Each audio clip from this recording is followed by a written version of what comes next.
उपनगराध्यक्षपदी शीतल पाडवी, स्वीकृत नगरसेवक पदी हितेंद्र क्षत्रिय व गिरीधर सागर यांची निवड।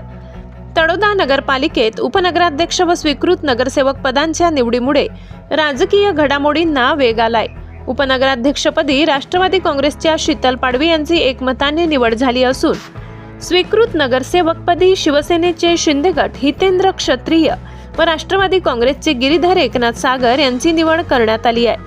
राष्ट्रवादी काँग्रेसकडून स्वीकृत नगरसेवक पदासाठी माळी समाजाचे प्रतिनिधी गिरीधर एकनाथ सागर, मराठा समाजातून प्रभाकर उगले तर कलाल समाजाकडून अभिजित कलाल यांनी अर्ज दाखल केले होते।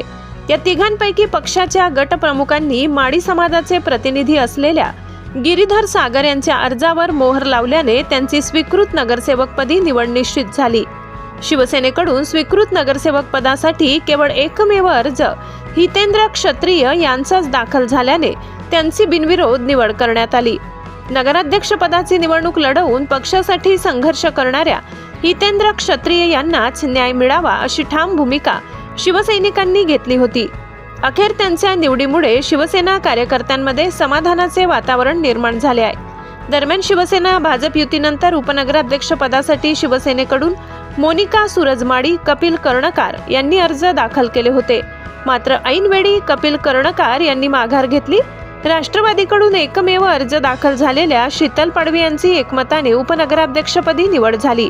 या सर्व निवडीमुळे तळोदा नगरपालिकेतील राजकीय समीकरणे स्पष्ट झाली असून आगामी काळात नगरपालिकेतील कामकाजाकडे सर्वांचे लक्ष लागले आहे। येथे उपस्थित नवनिर्वाचित सगळे नगरसेवक आणि तसेच माझे ज्येष्ठ नगरसेवक आणि मला बरेच सिनियर असलेले माझे अजय भैया, अनुप भैया या सर्वांना माझा सर्वप्रथम नमस्कार।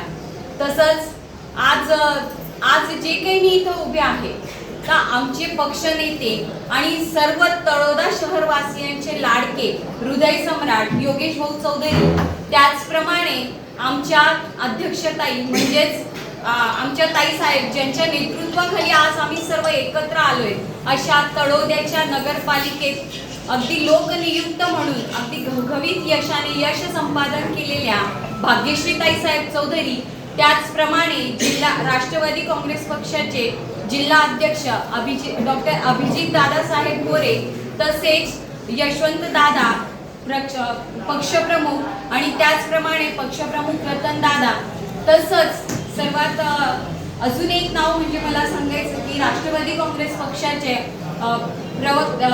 प्रवक्त्या प्रतिभाताई शिंदे, श्रीमती प्रतिभाताई साहेब शिंदे, या सर्वांचे मी अगदी मनापासून आभार मानते की ज्यांनी ज्या व्यक्तीच्या मागे कुठल्याही प्रकारचा राजकारणी पाठिंबा नव्हता, त्याचप्रमाणे मी अगदी सर्वसाधारण महिला होती आणि सर्वसाधारण कुटुंबातून मी पुढे आलेली आहे, त्यांनी जो माझ्यावर विश्वास ठेवला, त्या विश्वासाला त्यांनी जे मला पात्र समजले, त्या सर्वांचे मी अगदी मनापासून आभार। आणि सगळ्यात महत्त्वाचं म्हणजे जी माझी जनता आहे, जो माझा मतदार राजा आहे, त्यांनी जो माझ्या प्रति विश्वास दाखवला, त्या विश्वासाला जी मला सुवर्ण संधी कामाची त्यांनी दिली लोकसेवेसाठी, त्यासाठी मी पूर्णपणे त्या संधीचा उपयोग करेन अशी मी त्यांना आश्वासन देते। आणि सगळ्यात महत्त्वाचं म्हणजे माझा वडीलधारा बंधू, माझे मोठे बंधू अनिल दादा पाडवी, जे माझ्या खांद्याला खांदा लावून माझ्या सोबत राहिले आणि तसंच मला नेहमी सावलीप्रमाणे पाठिंबा देणारे माझे धनी म्हणजे डॉक्टर साहेब शैलेश पटेल यांचे मी मनापासून आभार मानते। आणि हे जे काही उभे त्याच्या पाठीमागे तुम्हा सर्वांचा मला आशीर्वाद असावा अशी मी विनंती करते आणि माझे 2 शब्द संपवते। पुन्हा एकदा सगळ्यांचे मनपूर्वक आभार। धन्यवाद धन्यवाद। त्या निवडणुकीमध्ये आमचे शिवसेनेचे उमेदवार मोनिकाताई सुरजमाळी हे उभे होते। त्यांनी नामनिर्देशन पत्र दाखल केलं होतं आणि ते त्याच्यामध्ये उभे होते।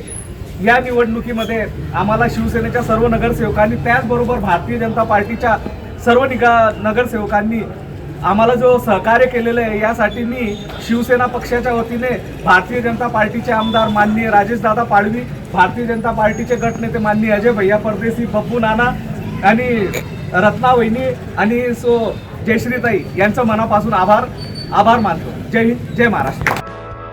संपादक पुरुषोत्तम महिरराव, तापी परिसर न्यूज।